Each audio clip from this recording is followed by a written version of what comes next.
When you think of philosophy and philosophers, what do you think of?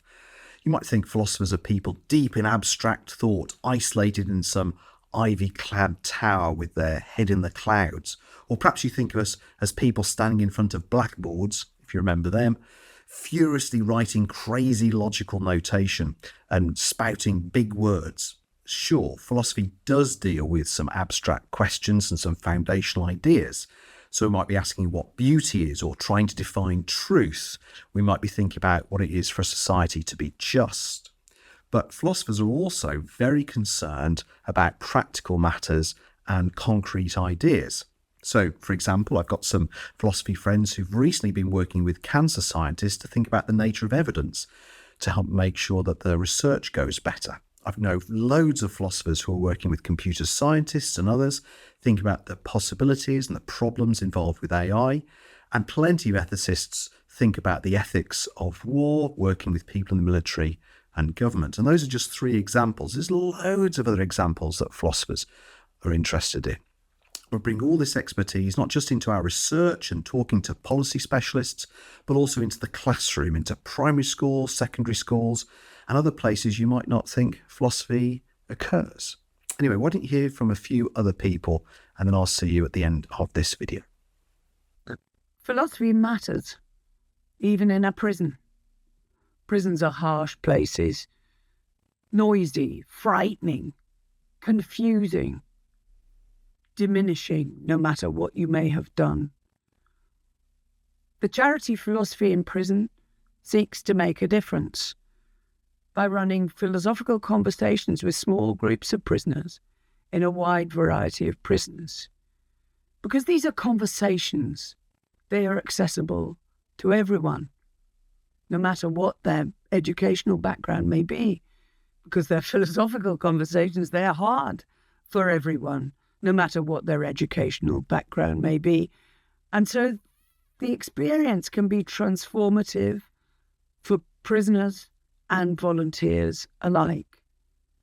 They come to realize that in the face of the intractable questions about knowledge and reality and truth and good and evil and time and space,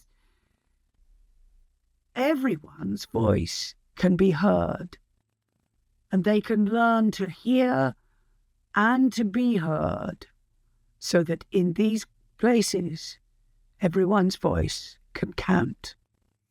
Philosophy matters to students because it's a unique space in the school curriculum where students are taught to take everything they think they know and see if this received wisdom can stand up to philosophical scrutiny, including the wisdom they receive in the philosophy classroom itself.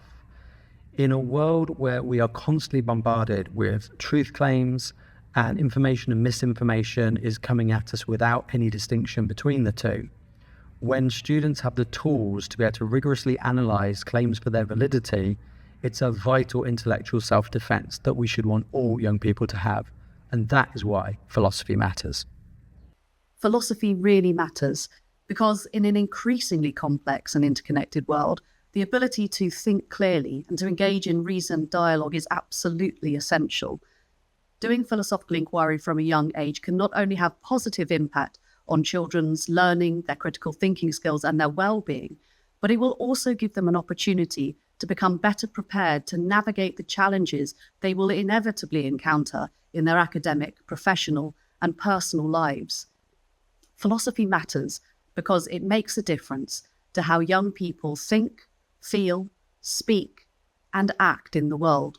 Philosophy matters in many unexpected ways. Often we think that science can answer certain questions and philosophy would be irrelevant, but usually it's the case that you need philosophy, you need ethics or politics to answer those kinds of questions. Let's just take one example. When you think about the pandemic and the search for vaccines, you might think that was a purely scientific endeavour. But science can only give us the vaccine. Many of the questions about how we get the vaccine and most importantly who we give it to are political and moral questions, questions of philosophy. Who can work on the vaccine? We didn't know how deadly it was. Do you allow researchers to work who have young children? Or do you allow those who are more vulnerable and old to work on it?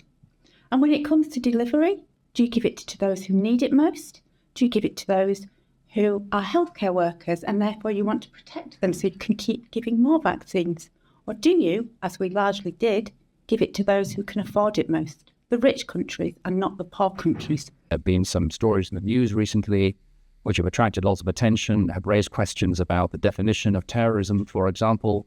And that's a topic which is very fruitfully approached, both from a legal perspective, because of course lawyers need to define terrorism, but also from a philosophical perspective, because philosophers have lots to say about the nature of definition and what we can expect from definitions and what we shouldn't expect from definitions. So I think it's a really good illustration of a kind of synergy between a philosophical angle on a topic and other angles from policymakers and lawyers. So there you have it. In short, philosophy matters because philosophy is dealing with some really big questions, and philosophers are experts in helping everyone, educating people and expanding horizons, getting people to think for themselves, and asking questions and dealing with issues that affect society. Philosophers are experts trained in thinking about hard stuff and thinking hard about stuff. Hope you enjoy British Philosophy Fortnight.